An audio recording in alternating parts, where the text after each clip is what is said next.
Okay, good. We're recording. What's up, y'all? So we took a little bit of time off to talk about the insurrection at Capitol Hill, and I think that'll be enough of that discussion for now. It's kind of hard to keep talking about ongoing events like this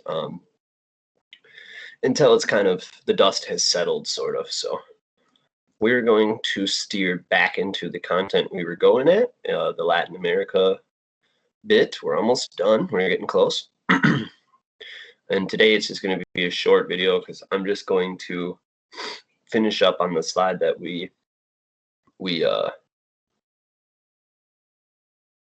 population pyramids a little bit. So let's get started.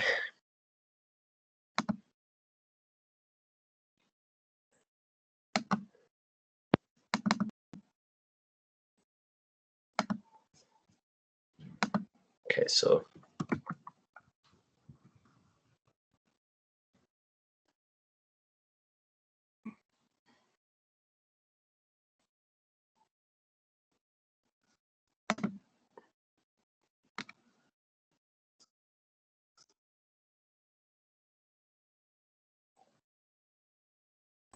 all right, so now we have the American.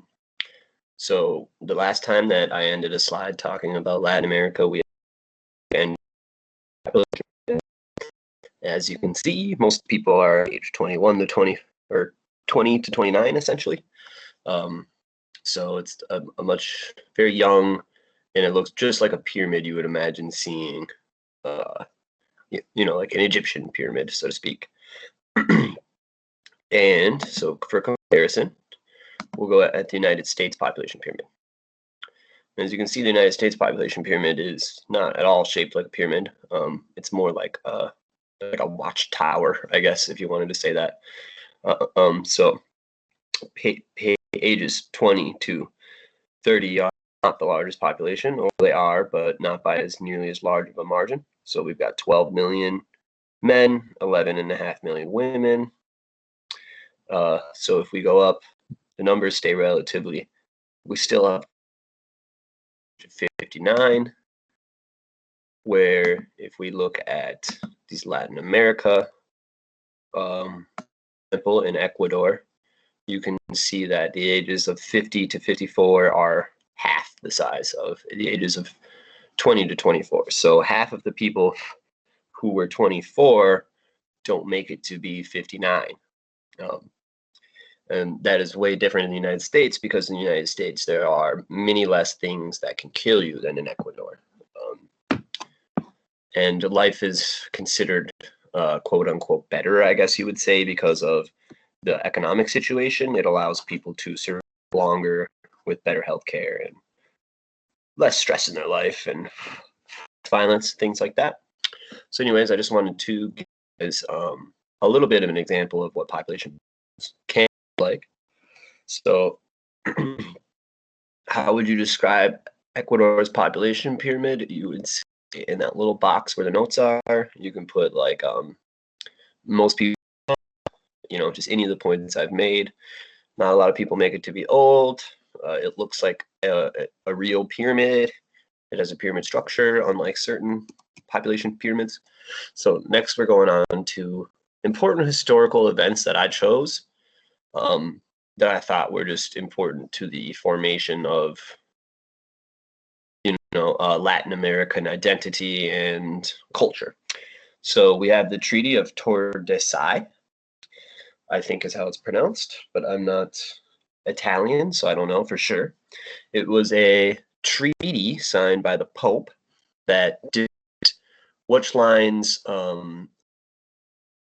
Portugal could colonize and where Spain could colonize. They had much discovering of the New World. They kind of screwed over Portugal. This line right here gives Portugal and Spain everything else in the whole of North and South America. So the treaty was not followed extremely strictly by many countries, but many Catholic countries respected the treaty because it was the Pope. So the Portuguese never really tried moving any further west than Brazil, and so that's why Brazil speaks Portuguese and the rest of Latin America speaks Spanish. So the Treaty of Tordesillas 1493 to 1494, which is right after Christopher Columbus lands. So we fast forward about 25 years, and we have the conquest of the Aztec and the Inca empires by the Spanish. A man named Cortez from Spain conquered the Aztecs, and the guy who conquered the Incas isn't coming to mind right now, but I can tell you guys later. So it's 1533 is the fall of the Mesoamerican empires, and there really isn't any large-scale Native American resistance to Spanish conquests or colonization at any point after this. So this event here, the conquering of these two kingdoms, kind of broke the back, so to speak, of the Native Americans and their ability to resist the Spanish. And so then we're going to fast forward about 260 years or so to the independence movement that started in Latin America. It started in 1806 with the revolt against Spanish rule, and over the next roughly 100 years, various different Spanish colonies would revolt at very different times and establish different kingdoms or different countries. They were republics, most of them. And then another important bit in Latin American history was the Cuban Revolution. This was the birth of communism in the American hemisphere. Fidel Castro led the revolution to bring communism to Cuba. That's him right there, Fidel Castro, and then his commandant, Che Guevara, who was from Argentina. These two men worked really hard to spread communism throughout Latin America, and socialist values still exist in many Latin American countries because of the influence of the Cuban Revolution. So those are all four important things. You can just write the Treaty of Tordesillas in the notes. You don't have to write like determined that Brazil will be a Portuguese colony or anything like that. And then we get to socialism. Socialism is a political system. It's a theory of organization of your government, which advocates the means of production, distribution, and exchange should be owned and regulated by the community as a whole. So production would be like factories. Any factories or farms or anything like that would be owned by the community instead of by a private owner like they are now. And distribution chains would also be owned by the community. So no one would own a private company that truck, own a shipping business, all done as the community. So all the trucks would be owned by everybody. And the exchange as well. So you wouldn't pay money for things owned. So you would just get what you deserved, you got what you earned, and you didn't have to. So many Latin American countries have elements of socialism in their governments, some more than others.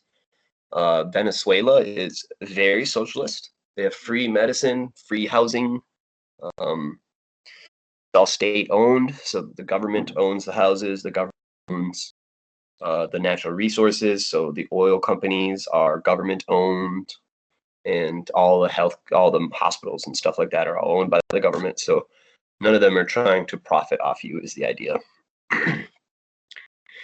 Cuba is also very socialist. They're a communist country.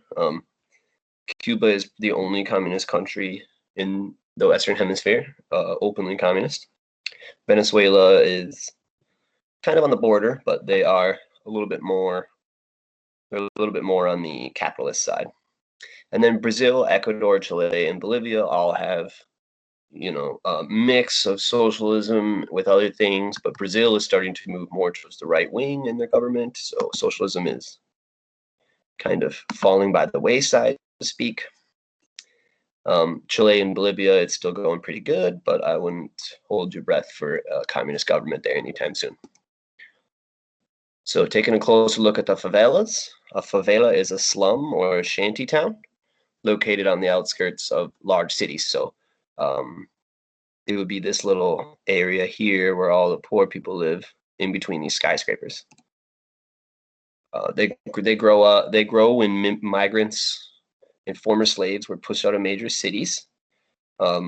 So they didn't want the lower class people in the city, so they kicked them out. So the people just gathered on the edges of the cities and formed their own little shantytown cities.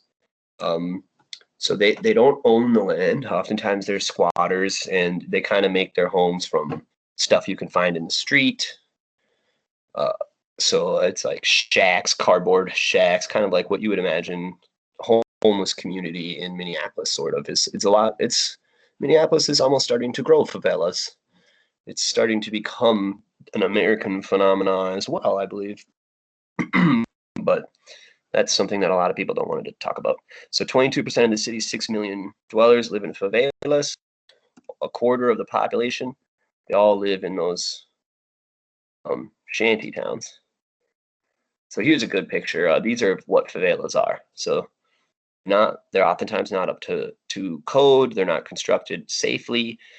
When landslides come through or earthquakes, usually devastates the favelas, and the people there, they don't have access to healthcare. A lot of them, you can't have a car because there aren't roads in the favelas because everything's just kind of thrown up randomly. So here's another one. So you can see the beautiful city right there, all the skyscrapers and all that, and then this whole shanty town on the outside.